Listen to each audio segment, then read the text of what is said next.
the #1 overall player in the class of 2025 is Bryce Underwood, the quarterback who's now going to Michigan. Dalton, I don't think I've ever seen a quarterback with this much hype entering college football. I would have said Trevor Lawrence before, but now you got Bryce Underwood, who's going to start as a true freshman at Michigan in his home state.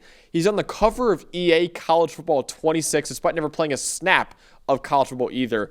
I don't think I've ever seen a player enter college football with the amount of hype that Bryce Underwood has right now. He's actually the highest rated quarterback recruit since the Rivals industry rating began in 2004. Nobody has been this highly rated as a quarterback coming out of high school as Bryce Underwood, and he will be the starter probably immediately for Michigan. That's certainly a lot of pressure, especially with the high-profile commitment flip from LSU and everything that happened there. But I think you think about Underwood in the sense of, look, with Michigan having won a national title so recently, they're looking to do so again sometime in the next 3 years with Underwood as their quarterback. And I think the idea behind him starting right away is also, look, Michigan couldn't throw the ball any worse than they did last year, so you might as well throw the true freshman out there. And honestly, I don't question his talent. I question the supporting cast much more so than I question Underwood.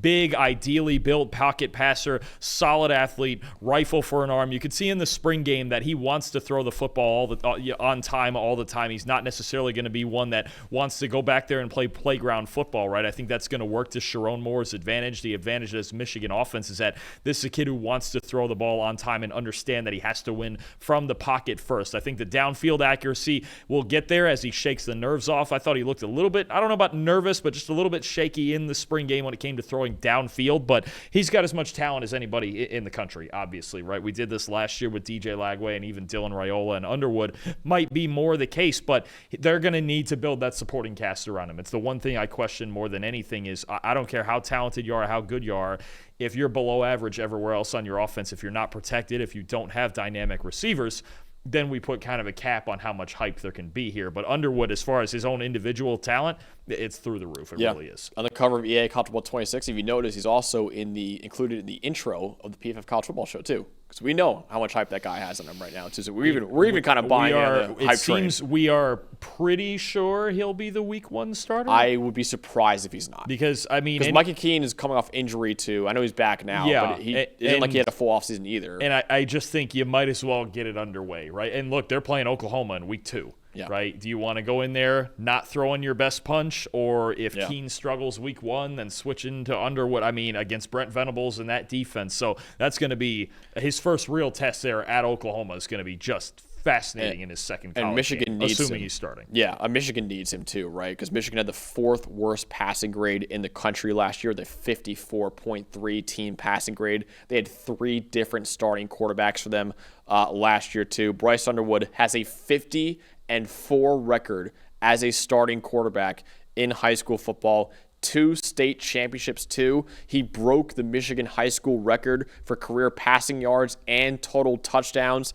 Like I said, he is expected to be the savior of this Michigan program right now after kind of a disappointing year in 2024. They want to get back to competing for national titles like they were in the 3 years prior, and then of course they won it in 2023. And if they're going to get back to that level, that guy right there is going to be the biggest reason why. Absolutely. I mean, I think it just should be mentioned, though, and I'm pulling up the rankings now. Again, the supporting cast needs to be better for a freshman quarterback, especially to succeed. Michigan's pass protection was not great last year. The receiving weapons, and Colston Loveland is gone now. We really have a lot of questions about both of those things, right? So when you talk about their pass blocking grade, they were 82nd in the nation last year, and I think their receiving grade might have been, was it outside the top 100? I'm pulling it up now. But, I think it was, yeah. I mean, you talk about... And you lose Colston Loveland now, too. And you lose Colston Loveland. I mean, you look at this and you go, they were...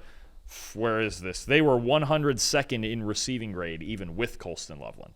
So they need to get better. They need to find. Now, maybe it's a situation where the quarterback is so good that he can elevate everybody around him, but you can't be outside the top 80 of those two things and compete at the top of college football. So I'm looking at, along with Underwood, how the rest of this offense develops. Definitely. Absolutely. Because we see all time and time again, supporting casts matter for quarterbacks. We've seen quarterbacks in the NFL and college football that are very talented fail because they don't have the supporting cast around them to succeed. So that's the one question with Underwood right now, but talent is not a question with him. He is the highest rated quarterback ever to come out of high school. Excited to see what he could do in his freshman year at Michigan.